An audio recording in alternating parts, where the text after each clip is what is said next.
right, welcome back, everybody, to the Reinvent Yourself, Discovering Your Higher Purpose podcast. I'm your host, Andres Ruiz, and I'm really excited to get into it with another one of the authors from the first book of Reinvent Yourself, Stories of Transformation, Pablo Corrales. And this gentleman, he has a really powerful story that I'm really excited to get into and talk about and share with all of you. And the title of his chapter is called A Promise Made in Silence. So welcome to the show, man. How you doing today? I'm doing great, man. How you doing? I'm doing great, man. Great to have you on, and super excited to get into talking about your story, man. So this this story about yourself, like, tell us about that challenge that you had, that you wrote in the book. So tell us about that, please. Well, man, there's a lot of challenges, but um, the main challenge was getting out and being a productive member of society and not trying to go backwards or not going back, right? Because statistically, that's about a 32% what people that go get incarcerated go back. A lot of it, I think, is because there's no support, there's no resources, and especially back then in the '90s, there was definitely nothing like that. We didn't have apps, we didn't have support systems, support groups, men's groups. I mean, there was none of that. And if there was, it was hidden or it was secret. Um, so that was a Yeah, big challenge, getting reacquainted when it comes to the outside world, and everything changes. People change, mentalities change. You lose girlfriends, you lose friends. People see you different when you get out, so it was definitely a lot of that happening. um mm, but yeah, so that was definitely some good challenges back then that I was able to overcome. And there's still challenges now to this day, 20 some years later. yeah, But they minimized because of the work that I put in, the support system that I put myself around and surrounded myself with, the mm, education, the knowledge, the wisdom, all that has helped a lot with a lot of those challenges. absolutely, man. So yeah, man, and like you said, like, I mean, it was that challenge of, like, being incarcerated, and like how you mentioned in the story about how that was a big struggle. Can you tell us about that? Like, how that was, like, how that struggle was for you, when you were incarcerated, and just, like, tell us a little bit about, like, how you felt, the experiences that you had, and just like, if you could Yeah, expand on definitely. that. Yeah, I mean, there was obviously a few struggles. One, I was 18, 19 when it happened. Um, not realizing that I was going away for a while, or thinking that um, I was going to get out with probation, or the I had a public defender. I didn't have the income to hire an attorney that could fight for me, and so the public defender gave me some good stories, some good BS, saying we were going to fight for you, we're going to try to get you boot camp because you're only 18, try to get you back, try to get you into the military.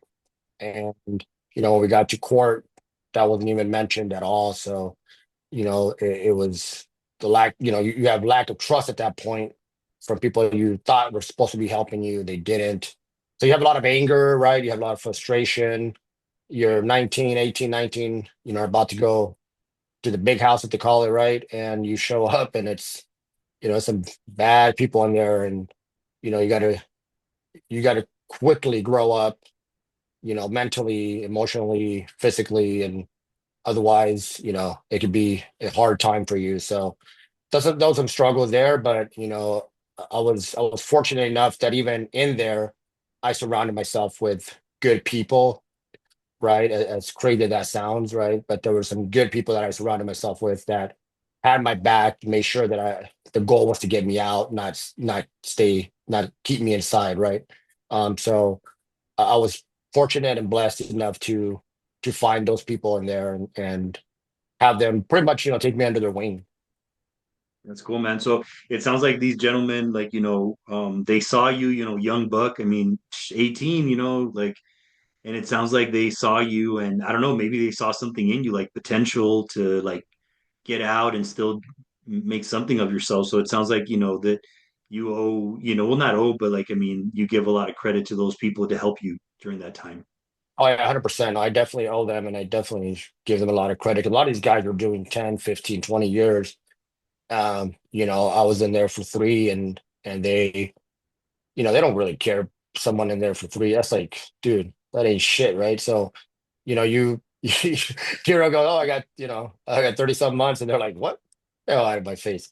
But they took me in and they showed me the way, and it was like I said, it was definitely a blessing. To be able to find those guys in there. And most, I mean, they found me, but I think also I was open-minded about the situation. I didn't Yeah. walk in there, I didn't walk in there cocky. I didn't walk in there thinking I was a shit. Because you'll Yeah. find out really quick you ain't. So, it was I was humble, I humbled myself really quick and also, but also I stood my ground when I needed to. And I think like you said, there was some respect because of that. And so yeah, definitely some good people in there. Man, well, I'm glad that you did find those people, man, because who knows what would have happened if you hadn't. Maybe you would have gotten in trouble. Maybe you would have done more time. I don't know. But I mean, good thing, God put those people in your path, to help you with this. But Well, yeah, what would you 100%. say, what would you say was like the turning point for you? Like when you had like that realization, or like you felt like, man, I gotta make a change, or what happened that changed everything? I'm gonna tell you, man, there was we were in this class, and there was 25 inmates that participated, and you gotta qualify for this class. And it was 25 of us, and we're all, different charges. We had a couple guys that committed murder, but they were sentenced to a lower uh, prison, I guess, and I was like in a medium. And we had a couple guys that were there for 30 years for cocaine. We got a couple guys there. It was just a lot of crazy, crazy stuff that was happening in that circle and circumstances. And we had a counselor. Her name was Mrs. Rodriguez, and she was the counselor that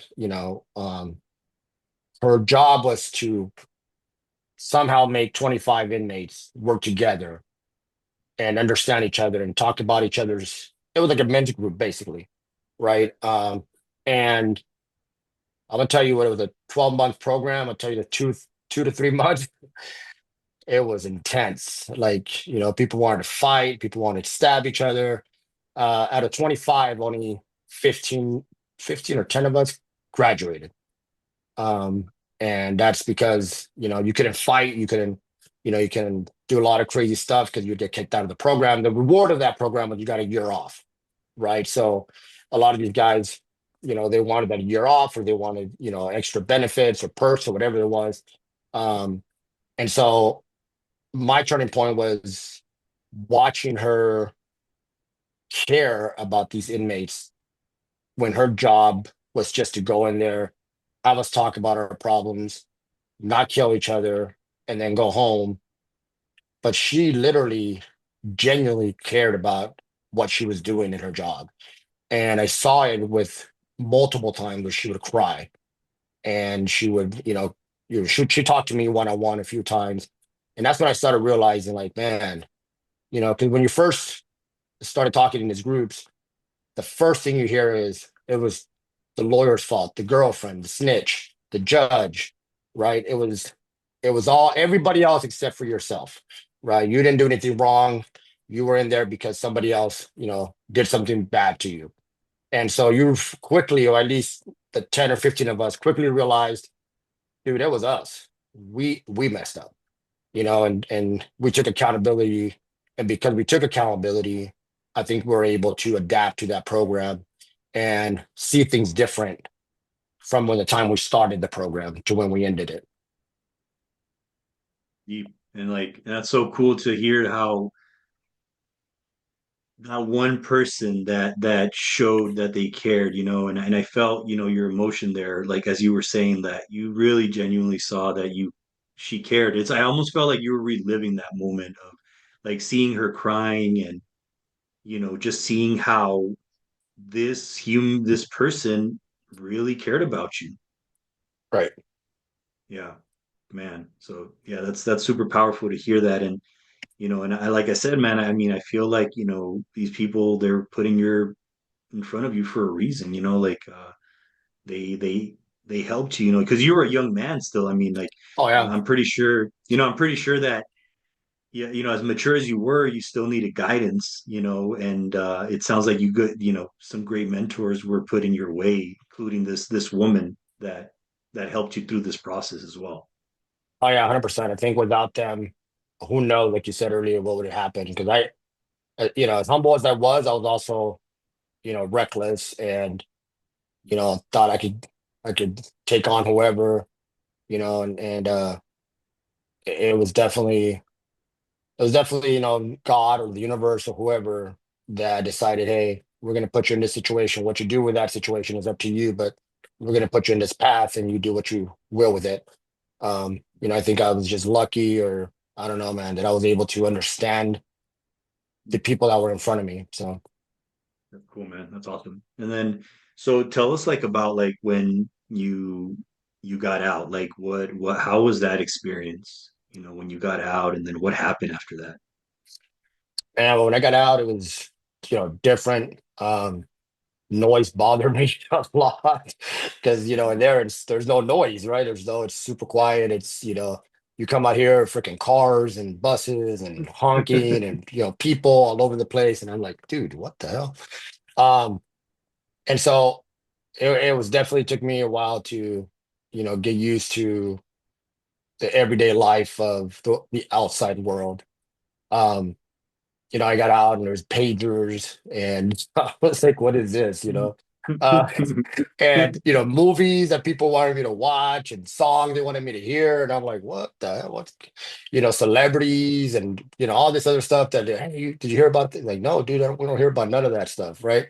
Um, and just trying to get through the day, man, without messing up, right? Without because you get out and people, the first thing they want to know is what connection did you make, right? How many connections do you have? Where can we start Mhm. working? How do we start working? Who do we send this to? Where do we go to make the money? And Mm. that was an everyday thing. Everybody was asking that, and it was the people that I used to associate with, right? And um, that was a struggle to keep that promise that I made, and had a son at the time. He was 3 or 4 when I got out, and just trying to establish that relationship, right, was a struggle. Um, it was so prior to all this, I wanted to join the military, and unfortunately, when that happened, so I couldn't join. But then I was told there were some waivers that could happen, and so every November for I want to say 10 years, I would go to the military recruiters and I would ask if the policies had changed for me to be able to get in with a waiver, and it was always no, always no, always no. And so I think that kept me going on, which is weird. I'm just thinking about it right now. That actually kept me going for the first 10 years that I wanted to be in the military. And Okay. I kept thinking to myself, well, if I don't mess up, I can get to the military. I can get to the military. I can get to the military. Just one year at a time, one year at a time. Never happened, and so but I think that low key definitely kept me out for at least the first 10 years, which allowed me to, get myself into school, get my bachelor's, right? Find good jobs, get into leadership roles. So That's cool, man. Yeah. And that's awesome. Just like, I've known you for, I want to say more than a year. I want to say more than a yeah, year. And yeah, yeah, I've definitely seen you, man, just like, really working on yourself, making sure that, you take on, whether it's that leadership role or just bettering yourself as a man. And, super proud of you for everything you've done and everything you've overcame. Including like this story that you shared with us, is very, very authentic, very vulnerable. I mean, it's something that, man, it's like you put it out there, and it was just very, very inspirational for myself, and I'm sure others included. So for you, like right now, like based on where you're at right now, for anybody that maybe might be struggling, whether it's they just got out of prison, or I don't know, they're just having they're stuck in a rut and they don't know how to get out. Like what kind of like words of advice would you give those people? Like I said, I think finding that support system, I think that's super important. And I think why a lot of people go back, one is they don't really put the work in. There's a lot of, accountability. If you don't hold yourself accountable, that's the first thing really is holding yourself accountable. Once you hold yourself accountable and you say, hey, it's me, not anybody else, whatever, it doesn't matter what happened, you put yourself in that situation. Um, Once that you understand that, and then you can start putting yourself in a situation where people can support you, encourage you, right? And just find a support system that's going to look out for your best interests, not for theirs, right? And I think I've been blessed enough to have the support system since I can remember. Um, and so I think because I've been blessed with that, I can say, in my experience, 100% find a freaking support system and don't give up. Like, just don't, like, because you know what the end result's going to be, right? If you give up, you know where you're going. Like, that's the Yes. thing. Once you give up, you know what the answer is, right? If you don't give up, there's always an opportunity. And so look for that opportunity regardless. Like, just, and some days are going to suck, right? And some days you want to go back. Right. Some days you're like, you know what? Fuck it, let's go back. I get 3 meals a day. I play, I work out. I'm in better shape. Sometimes I think to myself now, like maybe I should go back a couple months. I can get back to working out. But in reality, man, you know what the end result's going to be if you give up, and just find a support system, man. That's the best advice I can give. Absolutely. Yeah, man. And like you said, that support system can really help you whenever you're feeling like giving up. Like, for example, you, man, you've had quite a few support systems. Even when you went to prison, you Right. had a few people that support you. And I think it's also important that based on what you talked about, like, hey, you looked for that support system and you were humble enough to accept it.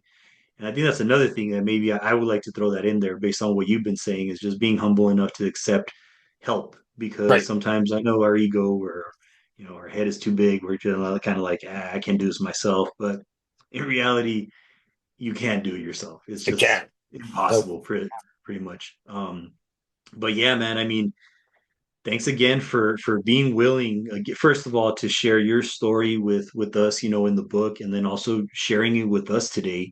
I'm very grateful for you and very happy with the result of this chapter, A Promise Made in Silence. But again, thank you for being on the show, man. I appreciate you, and I appreciate everybody that's listening in today. And if you yourself are interested in becoming an author, I am looking for more people who would like to join the Reinvent Yourself Stories of Transformation and for you to become an author. So if you would like to join us, send me an email at ibelievecal@gmail.com, or you can send me a text at 520-392-9179, or you can also reach out to me on Facebook. But other than that, thank you again, Pablo, for being on the show. I appreciate you, brother. And we will be seeing you, the audience, on the next episode of Reinvent Yourself, Discovering Your Higher Purpose. Thank you. Peace.